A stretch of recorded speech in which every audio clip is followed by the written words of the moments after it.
Paano mag-loan sa MoneyCat? Yes mga katropa, it's me again, Pancha, and welcome back to my channel. Usapang loan up muna tayo ngayon at isi-set aside muna natin ang tungkol sa Facebook and YouTube monetization. For today's video, ipapakita ko sa inyo kung paano mag-loan ng cash sa MoneyCat. Kaya kung gusto nyo rin ng ganitong klaseng niche, ay huwag kalimutang mag-subscribe at i-hit ang notification bell para ma-notify ka sa mga susunod nating mga videos na i-upload. Last time ay nag-upload ako ng video tungkol sa overview ng loan app na MoneyCat at kung paano mag-apply at mag-loan dito. Ngayon, dahil ka third time ko nang mag-loan sa app na ito, ay papakita ko naman sa inyo kung ano yung process. Kaya wag na nating patagalin pa. Let's go! Sago!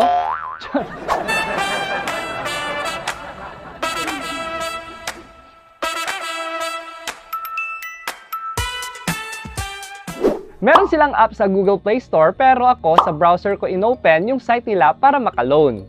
Una, i-open lang yung ginagamit ninyong browser. Then, i-search lang ang MoneyCat PH.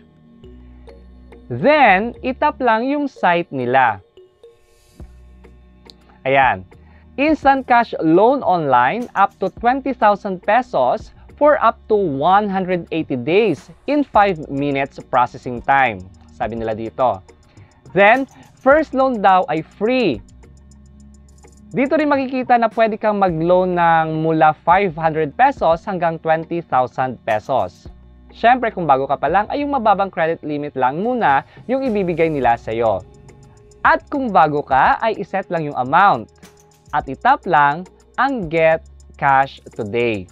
At dadalhin ka niyan sa page ng registration form. So, dahil ako ay third time ko na mag-loan dito at di ko pa napaklose yung account ko, magla-login muna tayo.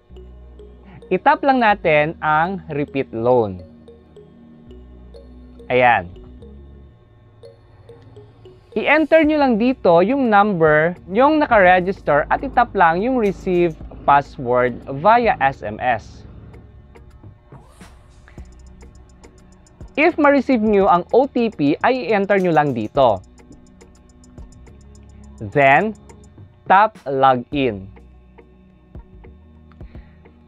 Pag nakapasok na kayo sa dashboard nyo, please guys, mag-ingat sa pagpindot dahil baka aksidente nyong mapindot ang apply for loan at yung naka-preset na amount and term ang ma-applyan ninyo. Worst, baka matap ninyo ang malaking amount at hindi nyo kayang bayaran at malubog pa kayo lalo sa utang. Kaya be careful with my heart. Char! Dito sa baba ay makikita yung bank account kong naka-register dati pa sa first loan ko. Diyan nila guys ipapadala yung pera. Same lang naman yung process sa first time at sa ilang beses nang nag-loan dito. Yun nga lang sa first timer magpapa-register ka muna. Sa akin, yung credit limit na ibinigay nila ay from 1,000 to 20,000 pesos. Yung terms ay tatlo lamang. 14 days, 21 days, at 28 days. At makikita sa total payment amount na malaki ang tubo kapag mas matagal na term ang pipiliin nyo. So example, kung 1,000 pesos yung iloloan ninyo at may term na 14 days, ay 1,420 pesos yung babayaran mo on or before due date. Kung 21 days naman ay 1,483 pesos at kung 28 days naman na term ay 1,588 pesos ang babayaran mo. The higher the amount and terms, the higher is the babayaran. Kaya mag-isip-isip muna bago mag-loan at tiyakin na kaya mong bayaran ito bago ang due date para maiwasan ang sakit ng ulo. So ako, maglo-loan ako ng mga 2,500 lang at babayaran ko ito within 14 days term. Ayan, naset na natin. So, ang babayaran ko sa 2,500 ay magiging 3,550 na. Grabe, ang taas chong! Kayo na bahala maglagay ng loan purpose ninyo. Then, pag okay na ang lahat, ay itap lang ang apply for loan. Thank you, your application is for verification. Pero sa akin, mabilis lang dahil pag-check ko ng aking Hello Money ay pumasok ng buo yung money na niloan ko sa MoneyCat. Tapos, yun lang, pagkatapos mong mag-loan ay makakatanggap ka ng mga text messages galing sa iba't ibang loan apps na nagpro-promote ng kanilang loan services.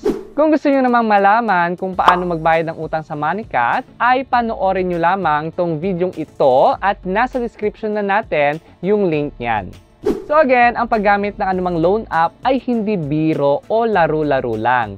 Ang utang ay utang. Maging responsable at ang utang ay dapat bayaran.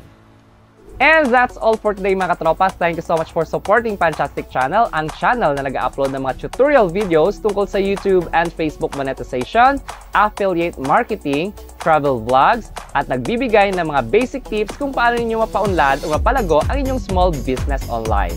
Bye-bye!